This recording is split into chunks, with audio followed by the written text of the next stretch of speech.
समाजसेवी संगीतज्ञ कवि और जनसेवकों 63तम जन्मदिवस कविता पाठोत्सव कमल बंटन वृक्षरोपण और सभा अनुष्ठित। देसाई पंचायतर विशिष्ट समाजसेवी समिति सभ्य संगीतज्ञ संतोष कुमार बेउरिया जन्मदिवस एक नियारा भाव में पालन हो जाइछि।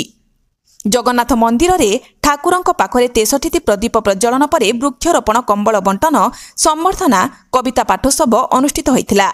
शिक्षाविद विष्णुचरण साहाणी सभापतित्व में अनुष्ठित यह सभा राष्ट्रपति पुरस्कार प्राप्त शिक्षक पंडित महेश्वर नंद, सरपंच मोनालिसा दास, खरस्रोता पुस्तक मेलार स्रष्टा और सभापति पद्माकर गुरु, पूर्वतन सरपंच निखिल सामल, पुरुषोत्तम पलाई, प्राध्यापक अजय कुमार ओझा, सिंहपुर वरिष्ठ नागरिक मंचर संपादक और समाजसेवी सुशांत कुमार नायक, कवि खगेश्वर साहू, जितेन्द्र बेहेरा, रविनारायण पति, कृष्णचंद्र थाटोई, शिक्षाविद सुभाष चंद्र प्रधान, शिक्षाविद नारायण चंद्र दास, पूर्वतन जिला परिषद सभ्य शरद कुमार नायक, सांबादिक सरोज कुमार साहू प्रमुख जोग देथिले।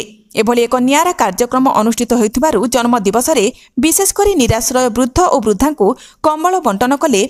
सेथिपाई अतिथि माने समाजसेवी संतोष कुमार बेउरिया भूरी भूरी प्रशंसा करथिले।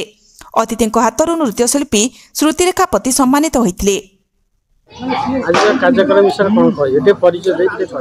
मु खगेश्वर साहू, समलपुर कल्याणपुर जाजपुर, पेशार जड़े व्यवसायी।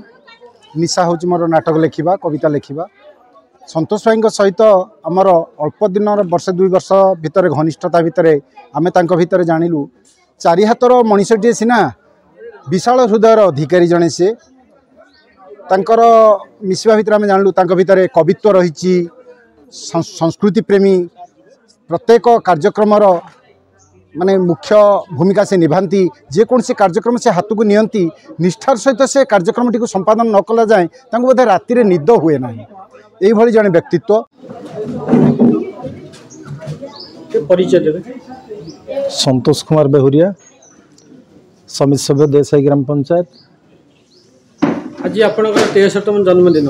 आज कार्यक्रम वृक्षरोपण कमल बंटन और विभिन्न कार्यक्रम होती से विषय आप कौन कहे? एपरी आज जन्मदिन आज पालन कले कहीं कले मन कौन भावना था से विषय?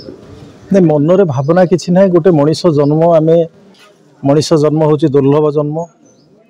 ये जन्मर सार्थकता सेतेबेले हुए जेतेबेले आमे गोटे गरीब असहाय एवं तले भूलुंठित हो पड़िथिबा जने व्यक्तिर हाथ को धरिकी आमे ताकू छिड़ा करांती एवं किछि परिमाण रे आमे तांकर सहारा बनी जाती।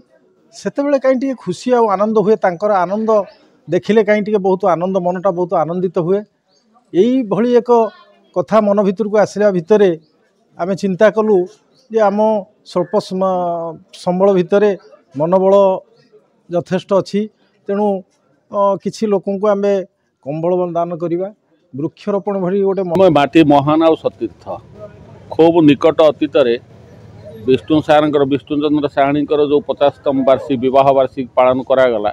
ये माटी एते महान जे तार प्रत्येक कार्यक्रम ये भाव में सृष्टि हुए जहाँ आम अन्य एक दिगवारिणी सृष्टि करे। तेणु आज संतोष बाबूर जो प्रकार 63तम वार्षिक जन्म दिवस को पालन कंबल बंटा चली। संबल कम थिले भी बड़ अधिक रु अधिक आगु को माड़ी चलुची। ये हूँ देसाई माटीर हूँ अनन्य अतुलनीय कथा। एभली एक आसर रे मोर अग्रज जे हूँ देसाई ग्राम पंचायत समिति सभ्य, जड़े कवि, जड़े संगीतज्ञ, एकाधार जड़े समाजसेवी संतोष बेउरिया 63तम जन्मदिन एक अतुलनीय एवं अद्भुत अविश्वसनीय अकल्पनीय माहौल भितर आमे पालन कलु। आपण देखि पारुथिबे एथिरे भाव अधिक थिला, एथिरे भक्ति अधिका थिला एवं एथिरे भलो पाइबा अधिका थिला। एभली एक जन्मदिन ग्रामांचल रे अर्थर कम थिबा लोक मानक मध्यरे गोटे भाईचारा सृष्टि कला। अर्थ